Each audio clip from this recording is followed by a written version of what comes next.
Welcome back, everybody. This is Pucks on the Pine Tree Pod. I am your host, Benjamin Kennedy. Thank you so much for joining us today, spending a little bit of time of your weekend with us. Happy to be here. Happy to be back home. Had a little bit of a work trip last week.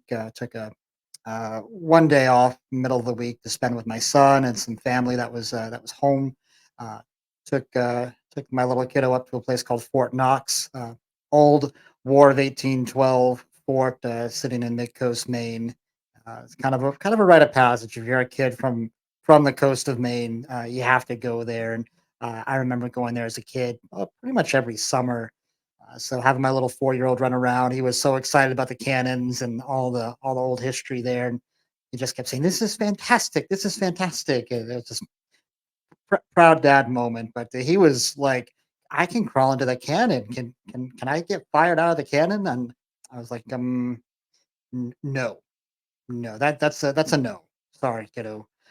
But we had a great time as a family. It was good to catch up with my kid's sister, who was up from Buffalo for a little bit. And so anyway, fun week, but happy to be back home. Happy to be back here with you guys as well. So today we are going to dive into the Vegas Golden Knights. I think a very interesting team. They've been interesting really since day one of being in the league.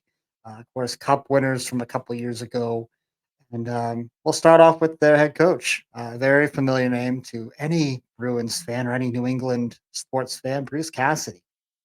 He has coached in a total of 673 games. That's between Washington, Boston, and now Vegas. Has a 388, 206, 9, and 70 record. That's good for a 635 winning percentage. Of course, Cup winner there in 2022-23 with the Knights.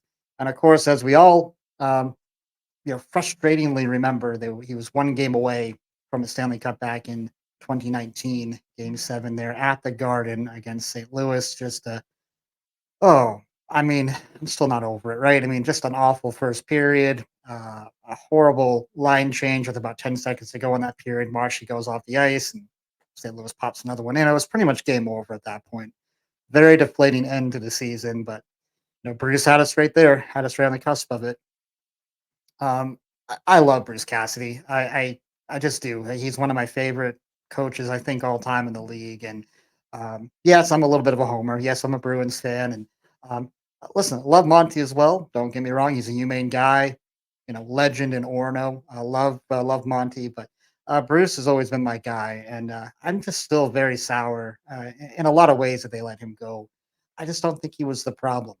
If you go back to the season he was fired, of course, you lose to Carolina in that first round, lose in 7 games. This was a seventh place team in the East that year. And when you go back and see how Boston played against Carolina in the regular year, we were skated off the ice by Carolina. Like we couldn't hold a stick to them in the regular season. Just a bad matchup. And I just think it was pretty amazing that we were able to get that series to a game 7. As soon as the matchup came out, I'm like, "Oof, we're not winning this one. We don't have a shot based on how the regular year went." And of course, we know playoff hockey is different, right? Of course, we know that. Um, but he had us right then. I do think if they had found a way to win that game 7, I think that Bruins team had something in them to go on a little bit of a run through the Eastern Conference. But of course, what ifs, what ifs, what ifs. I just don't think that he was at all the reason why they didn't make it further that year. And again, we can't argue with Monty and a new voice, and Monty's been great here so far. But yeah, I'm still a little bit upset about him being in Vegas, and also want to talk a little bit about the whole Jake DeBrusk narrative. That's still a narrative that kind of carried on for a bit. That DeBrusk had requested a couple of trades out of town, and him and Cassidy not getting along. Um, maybe a DeBrusk feeling like he shouldn't be fourth line guy or healthy scratch some of those times. But what I remember is in that last year that Cassidy was here, Jake started to figure some things out. Okay, he started to find that 200-foot game. He started to play defense a little bit better. He started to be a better player without the puck. All things that Cassidy had been kind of harping on him on for years. Like, you're not going to have the puck all the time. You got to play, you got to be effective without the puck. You got to be effective defensively. And Jake has, to his credit, become a much better 200-foot player. That started under Bruce Cassidy. We also have to remember that Jake signed that 2-year extension while Bruce was still the head coach. So this whole narrative, oh well, Jake got Bruce fired and all this yeah, I don't buy any of that. I think it's all garbage. I think it was all kind of overblown. Um, Now listen, Bruce has gone on to be wildly successful where he is in Vegas, Cup winner, and Jake got the bag this year out in Vancouver, so good on him too. But yeah, really happy that Bruce got that Stanley Cup, well deserved. One of the very best coaches in the league, and you got to say, one of the more candid guys at the podium in post game pressers. He is just you don't want to miss it. He's going to be pretty candid. Yeah, he might call a player out here and there, which is you don't see a lot of coaches doing, but he's one of those last remaining guys that I think is just really, really good at the microphone. Um, Something you don't want to miss. So, anyway, looking at their salary cap going into this year, it's a little bit of a mess. I think a fixable mess for them. Minus 3.64 million over the cap right now with a full roster. We do know that they still have goalie Robin Liner's $5 million cap hit still on the books. This is the last year of that hit. Of course, he's out of the league for all sorts of reasons. Probably never going to play again.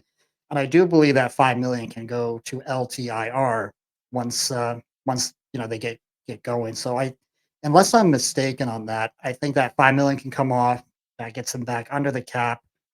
They're still going to be right there near the top of it, but this is kind of how they've been doing things for a bit, and we knew going into the year they were going to be tight with the cap. Looking at the draft from this year, they did have the 19th overall pick. They took forward Trevor Connolly.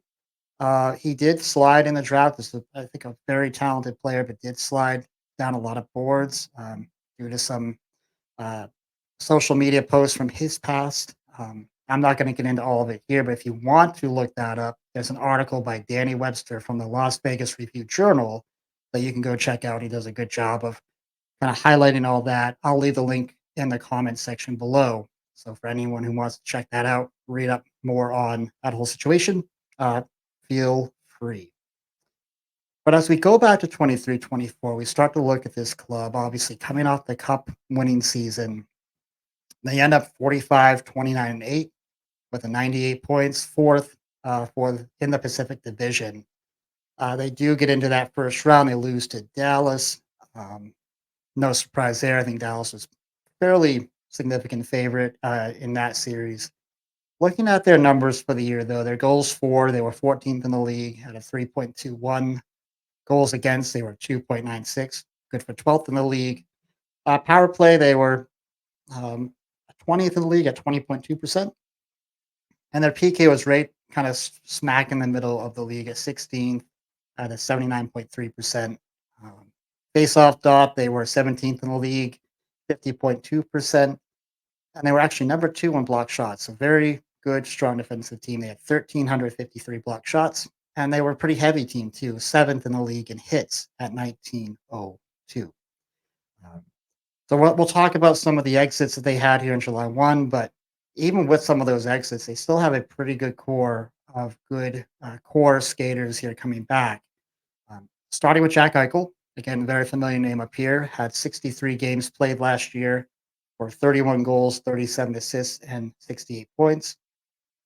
William Carlson played in 70 games, had a 30, 30, and 60 line there, so 30 goals, 30 assists, 60 points, good year for him. Captain Mark Stone, only 56 games played, dealt with some injuries throughout the year, 16 goals, 37 assists for 53 points. They did pick up Noah Hannafin there before the deadline, played in 80 games between Calgary and Vegas, 13 goals for him, 34 assists for 47 points.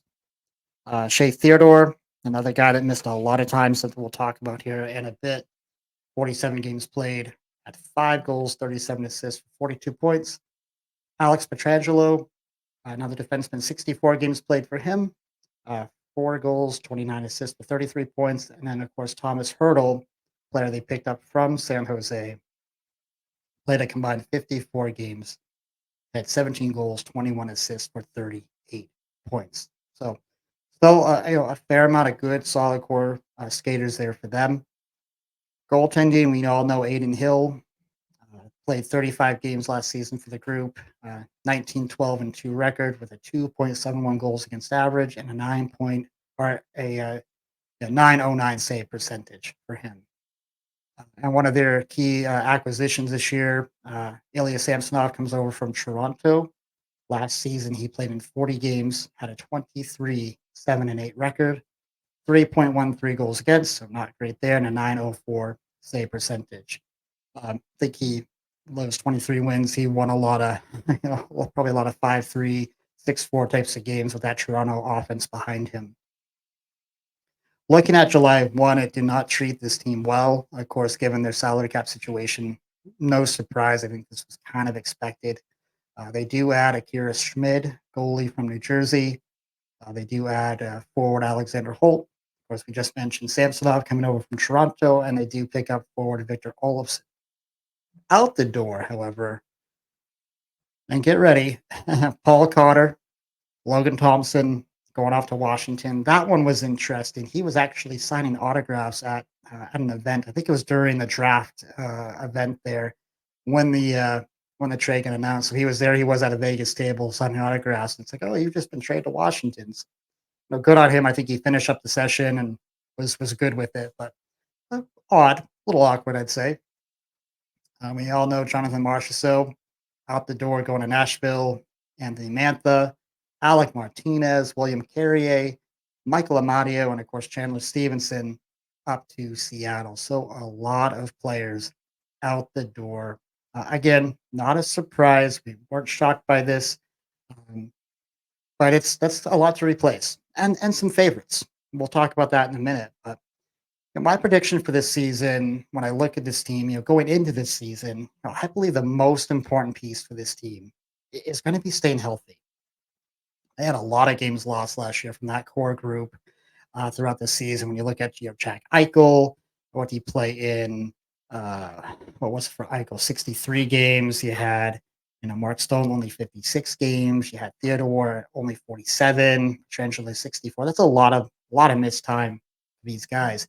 They survived it. They got through it, but at what cost? They kind of don't get the best first round matchup. They have to go in and play Dallas. They lose. It did definitely cost them a bit in the seedings there out west. And as we just talked about, July 1st definitely did not treat them very well this year. A lot of those important players out the door. Again, the cap being what it is for this team, this is just the reality, and a reality I believe the management was very much prepared for. Once you make that trade for Noah Hannafin and Tomas Hertl, and then you re-sign Hannafin, the writing was kind of on the wall that a few of these favorite players would be leaving. And management, they've never been scared to lose beloved players. Look at Flurry out the door a number of years ago, how that went down. They just simply move on, and they move on kind of in their judgment for the betterment of the team. They just don't get caught up in that emotion some of those favorite players for their organization. And this is part of why fans don't run teams, right? And when you look at a cup in hand and two Stanley Cup appearances in a very short history, it's really hard to argue with the results so far. It just is. The strategies worked, much to the chagrin of a lot of other fan bases out there. That this young team comes in and gets a cup and gets to two Stanley Cup finals appearances, but it is what it is, right? So they don't have any first round picks until 2027. So again, at some point, the bill is going to come due on how they've built this roster year over year. But for today, there's still very much a player in the West. I think without a question. Despite the loss of Marchessault, Stevenson, and some of these others, I still feel this team has enough scoring depth to be in the mix come playoff time. They're still strong defensively. Again, need to stay healthy. Theodore, Petrangelo need to stay healthy. Hannafin needs to, you know, really bring his game this year as well. They spent a good bit of change on him. Um, and I think with Hill in net, with Samsonov as a backup, I think they're just fine. They're in net. We know that Bruce Cassidy tends to get the most out of his clubs. And with this year coming, again, with some of those roster changes, there might be times where he may have to dig a little deeper with this team. He and his staff may have to get a little bit more out of this group. But I still feel this is a playoff team coming into April. I don't think they challenge for the division necessarily. But I also wouldn't be overly surprised if they finish like right around third in the Pacific.